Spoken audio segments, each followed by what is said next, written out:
Good morning. This is Cheryl Wilson, and I'm going to take you on a journey of a couple things. I wanted to take you through some of the paintings because in the last 2 weeks, I have painted like a fiend, and I've enjoyed it. I've had fun, and I needed to do it. I think sometimes you get in this cycle where you may paint a little bit and then you may work in a journal and you may clean your art room, but I was in full mode painting. So I'm going to take you through several of them.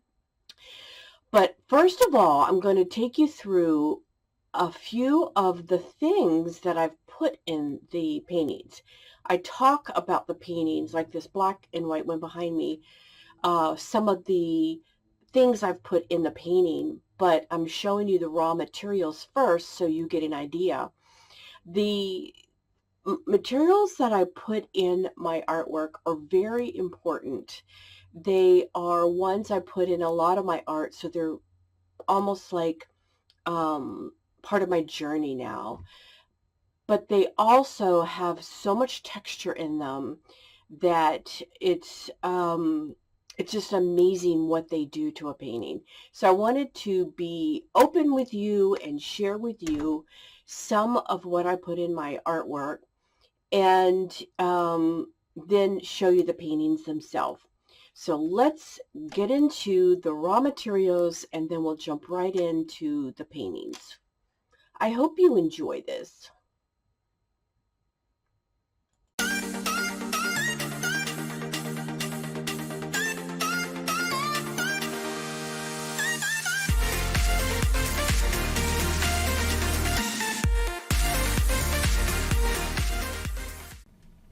As I was putting this video together, I realized that for some reason two microphones were talking, so you hear like me talking double. And so I'm doing a voiceover at this point for this little clip here.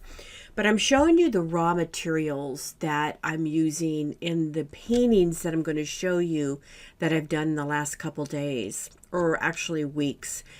It's not all the raw materials I use, but it's just some of them because I think that it'd be interesting. This is like burlap and it's ribbon that you put around packages or whatever. And I will use this either a large piece or a small piece. And as you can see, I put my fingers through or a utensil through and I just push holes. And then the fray part there, sometimes I'll pull the frays off and use those in there, but that is a really thicker way of adding some really interesting texture. The paint gets applied on top of it, and I add it with this heavy gel matte or whatever, just a heavier gel. I use golden a lot because it really secures. I put it down in the gel and then I add the gel on top. This is a piece of cheesecloth and it comes really large. A lot of people use that to strain paint. But again, I will poke my nails through or a utensil through to make holes. It's a finer piece of material than the burlap, and then I'm going to show you even a finer piece. If you use a couple of them together, it just is absolutely beautiful. So there's like kind of an idea of two of them together. Then this is a piece of gauze, and you get it like in a roll, like wounded gauze. And then I love this, I think maybe the most, because it's very thin. It rolls up, but that will really, if you poke your nail through that, really spread out. And that is, if you do the three of them together in a painting, it's just the kind of the juxtaposition between the three different thicknesses of the different materials is just amazing. But you can see how you can spread that one out, and it's really a lot of fun to add them. So next I'm going to show you, let's see, what do I do next? Since I'm doing the voiceover, well, I'm showing you again that I use the heavy gel. You can use like a soft gel if it's like a lighter piece of paper or something, but you see how thick that is? because you want it to be really embedded in your piece of artwork. You don't want anything to be up that can be picked off the artwork. These are two stencils that I used a lot in the last couple weeks. I do have these in my Amazon store, but these are two of my favorite, and they're kind of like signature pieces, and I use a water-based spray. I haven't a lot of colors, but I do a lot in black and white. Then I have this. This is on watercolor paper, which you can put it on any paper, but that's a sample of painting and adding those into your art. You can paint those marks in your painting, but adding them as extra pieces of paper, it's different. The eye kind of goes to that little area, and it really looks incredible, especially if you painted a bunch of these and you put them in different paintings that you're doing throughout the week. So there's something that kind of connects them all together. It really looks nice. Then, of course, I use, that's a chalk, a Taylor's chalk, the white one. And then on the right is a piece of graphite and then some charcoal. But I use that along with paint, but I used a lot of these in my paintings. And of course, there's the woody there, there's a pencil, and then there's a like a chalk marker that you could peel down. Someone asked me if the woody was archivable. I didn't find an answer for that, but what I do on top is a very fine fixative from Sennelier. And then I use a good, usually Golden's, or you can do Liquitex varnish. And I will secure all my work behind a varnish. I usually wait until the client tells me if they want gloss or matte. The grounds for pastel is another incredible medium to put in there. If you draw on top of this with a pencil or charcoal, it is, just wonderful. So these are some of the things that I've used in my pieces this last couple weeks that you'll see in my art. I wanted to do an individual little video for you so that it made sense when I talked about the art.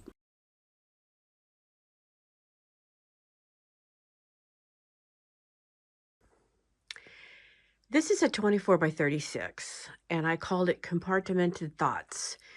And if you look at that, there's a lot of different little, what I saw as compartments in this painting. This painting was done over a series of several months. Actually, it was done quite a while ago, and it sat there because wasn't speaking to me. So I grabbed it when I was doing the recent black and white and neutrals and used some of the same things that I'd been doing in the other paintings in this one. But what makes this one so fun and unique is if I bring you in closer, I used a spray bottle and sprayed the canvas with some dirty paint water, and then I used a hair dryer to almost suspend the look of how it was looking like immediately. And so I got these really nice like droplet looking marks on here, and I really like it. This painting also has, and it's hard to see in here, but there's a piece here of like burlap that I painted over. There's one over here, but it gives it some texture. If you were to look at it in person, there's some texture. You might be able to see it now that I'm closer up. So this painting also, I used the stencil that I showed you in the beginning of the video to spray some white paint, and I used the water-based white. And so it's very subtle on the white, but on the black kind of gray bottom, when I sprayed the black through it, it's more pronounced, and it looks, to me, just looks fun. And then in the middle of the painting, but not quite in the middle, because the eye doesn't like anything that's in the middle, I did some different black paintings, black spray to kind of give it a middle. And then I turned it around when I had some of the white paint on it. I turned it around and just imprinted it in a couple places on the bottom. So the painting has turned out, and I really like it. It's just a very subtle, simple, but by no means was the painting done simply. It took me several iterations to get to what I liked. But I wanted to show this to you because I think the uniqueness of using that stencil and then using the water drops and spraying them dry as quickly as I could just gave this painting a little extra touch. This is an 18 by 24, and I called this Urethral Echoes. This got a lot of attention. If you're on my Instagram, a lot of people really like this one, and I think it's because it is so highly textured.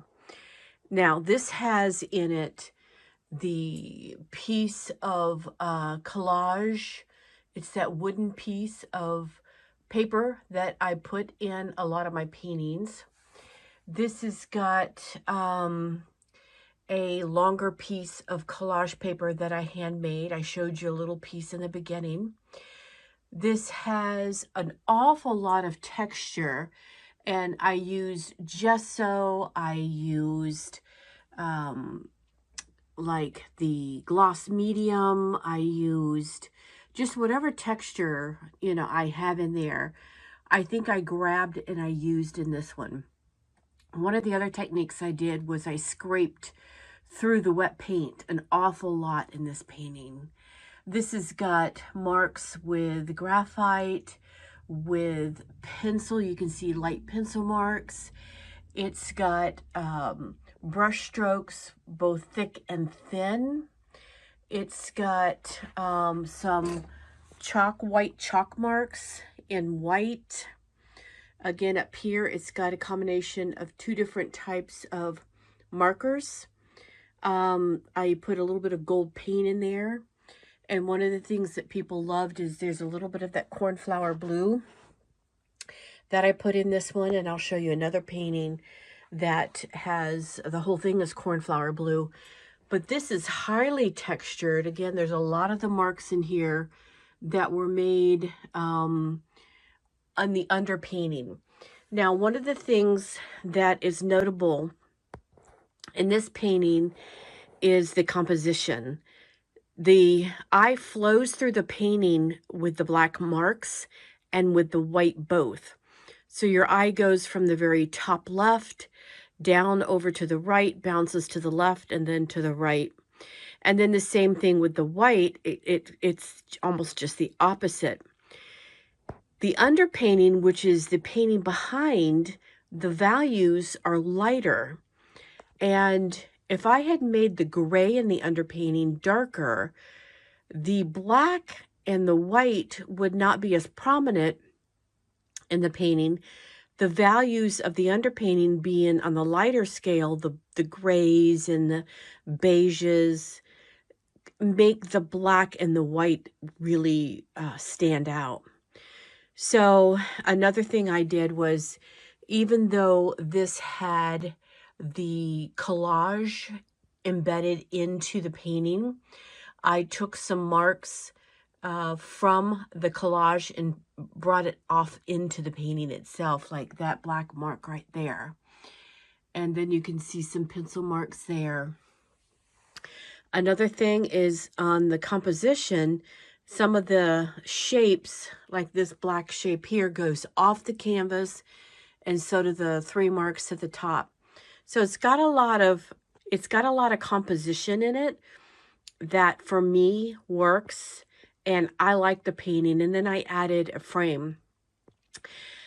I don't know if I've mentioned this before. I think I did in another video, but I sell my paintings without a frame, and I price the paintings without a frame. If I add a frame, that's just an additional something, and I may have had a frame in my stash. I learned that a long time ago. I worked in a gallery, and people would come in and they'd want the painting out of the frame, and then they'd want the painting almost half price. And yet what is really the highlight is the actual painting. So I sell my paintings without a frame. And if there is a frame, that's just thrown in. Many times people will ask that the frame not be added because they want to add their own. They want to add a traditional one sometimes or a different color. So that's just one more little thing I wanted to share with you that I personally do in my practice. This is a 24 by 24, and I call this emotional spaces. And I'm kind of carrying on the theme of the spaces with the little white compartmented looking marks there. This is actually one of my favorites that I've done this last, I think it's one of the last ones I finished. And it has my 56 in it backwards, which is very traditional, one of my signatures. It also has the paper in there with the holes in it. It has a piece of collage with some of the beige colors. It has my asemic writing, and most of you know that I like to write the word emotion, emotions, emotional backwards. So that's a just something I put in a lot of my artwork. And the underpainting in this one is got a lot of layers. It may look like it's just one white, but it's probably got 3 or 4 layers. There's some drips in the corner. There's some of the stencil spray painted lightly. There's some, I use the palette knife to add that swatch of white. There's the graphite and pencil marks, and then some of them are painted over. I normally will put the mark in, and it's like a push and a pull where some are covered up, some are left. So you don't know where it stops and where it starts. It's kind of like just a nice guess. Then I added this black mark in here just because I felt like it. Add some more down here with a very thin rigger brush. There's some marks done there in white. The painting has just got, it's almost, you know, a landscape. I could call this a landscape painting, but it's with the neutrals that I so much love. And then I put on this one, again, I sell my paintings as the paintings. The frames are always extra. This is actually a wooden frame. I have it on here for right now. I like it on this one because it has the black and white. It's kind of like a nice addition. This is a 24 by 36. I call this Voided Memories. Now, I just said my last one was like my favorite one that I did the last couple weeks, but I don't know. This one is very close. And again, this one took many turns, many layers. It was one that I worked on for a while and I've put to the side several times.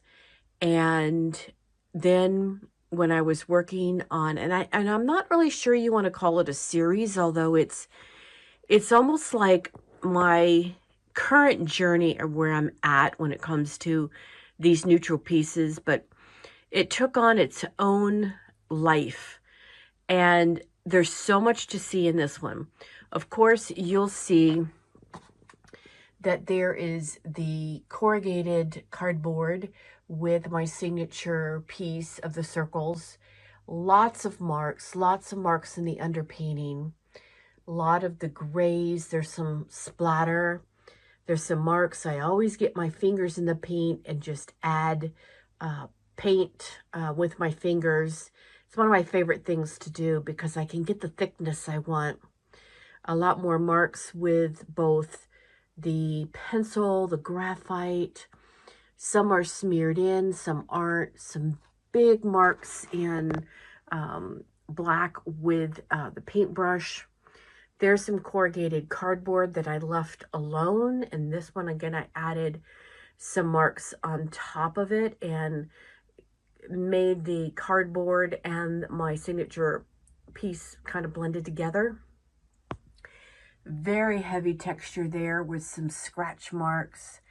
There's like a little bit of like a different color, almost a rust color I added in there. There's just many layers, some with a palette knife, some with paint, and then I use the blue shop towel to smooth out the paint. A lot of writing in there. My signature word emotions in the painting. There's even some... Okay, I'm popping in here to say that I think my iPhone in a bottle with a nozzle the and added horizontal filming squirt marks was a lot more blurry than if I were to do it vertical. So you'll see some, so I'm going to pop like in looking marks, a still picture. Here's some more on some of these to start so you can see it, and then when I go to the video as a close-up, hopefully it won't be as blurry, but and then I use bear with me on this. I don't have a type of big camera that videotapes like a lot of the bigger channels do. I wish I did, but I don't have that.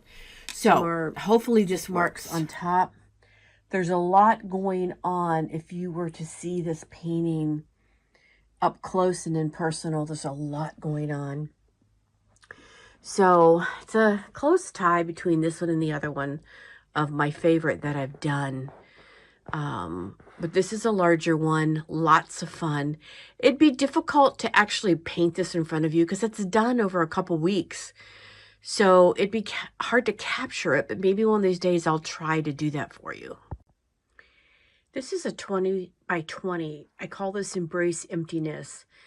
And the whole canvas is filled with my signature paper, the wooden paper. And I've done this before in a smaller one. And I had a thicker medium in the background. So when I put down the paper, it kind of oozed through.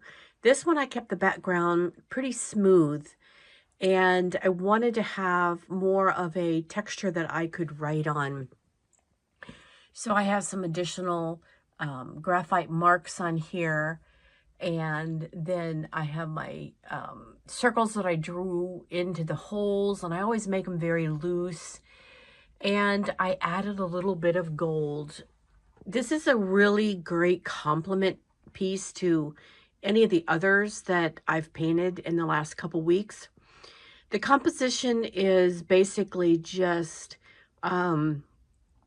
very light white, definite spaces of black, and then the muted grays around. I probably could have made darker black marks, but in person, there is enough of a difference. So there's like a darker black within that square, and then there's a darker black over here, and then these black marks down here, and then my signature bring the eye through the painting. It's a really interesting painting. It's fun. There's a lot to look at, and yet it's a very subtle painting. This painting is very unusual. It's a 24 by 24, and I call it Fused Resilience.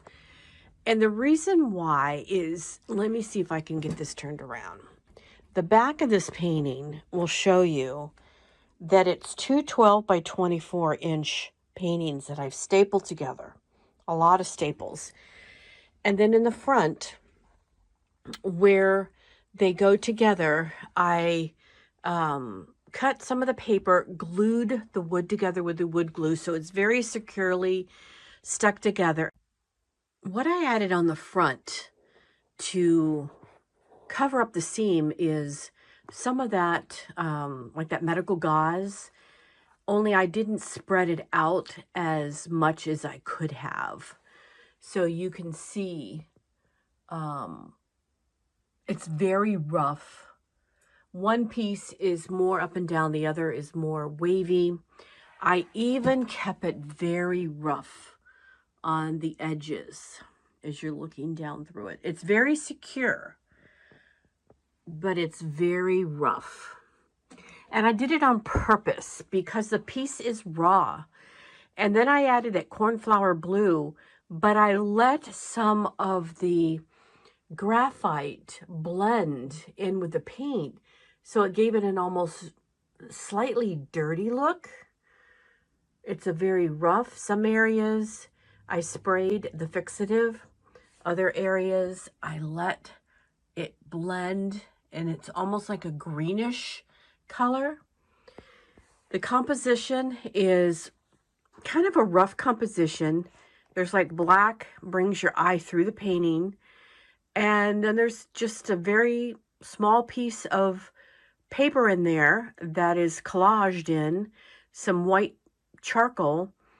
But the main meaning behind this painting is to keep it very minimalistic, kind of rough, but very unusual. So the unusualness of this is the color for me, but it blends well still with the other paintings, especially other paintings that I've put some of this cornflower blue in. It's a unique piece, and it was another one that got a lot of comments on the Instagram because people seem to like it. They like the blue, but in person, it is just unusual enough to be fun and have a lot of places for the eyes to look at. So I hope this was helpful to you. I hope you get some inspiration from looking at the deep down marks and a little bit of why I paint the way I paint and the marks I make and some of the media that I used in my paintings. I hope it helped you. It's all a process of, like some of the videos I did in the past were getting to know your voice. This is my voice. The things that I use in my painting are the things I like, so it's a part of my voice. And so you'll see them repetitively. And one of the biggest compliments I can get, which I love it when I do hear this, is someone said they see a painting and they know it's mine. And that's a goal that, you can attain to if you want. But thank you again. And I just want to say thank you again to those that are a part of my membership. I had a very large membership last year, and then when I had my eye surgery, and it really put me out for 3 months, and I still have some surgery on my fingers for some nerve damage. But I have opened up the membership back just for supporting me at this point, and a handful of you have come back, and I can't thank you enough. It's not necessary, but it is helpful to me, and it just means a lot to have you support me, and I appreciate each and every one of you. And those I've steadily get new subscribers, and I appreciate all the subscribers that I have, all those that leave me wonderful comments. I've gotten to know so many of you, and some of you just mean the world to me and encourage me, and that's why I do this. The emails I get from you that tell me that I've inspired you in some way, that you haven't painted in a while and you've gotten encouraged and inspired to dig out your paints and paint. And just those messages that say thank you to me for, you know, whatever it is I've done, that means so much to me. Still 50% of you, sometimes 60% on some of the videos aren't subscribed yet. If you don't know how to subscribe because you're watching from like TV or something, ask me because I can let you know how to subscribe if you want. It does help my algorithm, but appreciate, and I would love to hear where you're from. I had a couple messages on this last video where people told me where they were from, and it was a lot of fun to find out. So let me know where you're from, what country, what state. I'd love to know, where my videos are reaching. And again, thank you for being a part of my journey. Excuse me, it means a lot to me. I'm going to try to get one more video out before I have a surgery next Friday. A couple other things coming up, but The surgery is, just in case you want to know, it's on my ulnar nerve. They're hoping that all they have to do is do a cut and kind of move the nerve, um, to get it unlocked maybe, and then I could get the feeling back in my hand. I still paint. Doesn't stop me from painting, but it hurts sometimes. It's annoying that my fingers are numb. Um, it's just it's just annoying. So to be able to get that back, and I've tried physical therapy. I've tried additional procedures. So this, I think, is one of the last procedures they can try. Anyway, I don't want to go down that rabbit hole. Thank you for joining me. And the next one will hopefully be a jump from the last video where I did the 20 small ones. I want to take it a little bit bigger and do some of the same things, but make it bigger, and then hopefully take them bigger and bigger so that you can see how to get to larger abstracts if that's what you want. So thank you again, and I love you, and I will see you next time.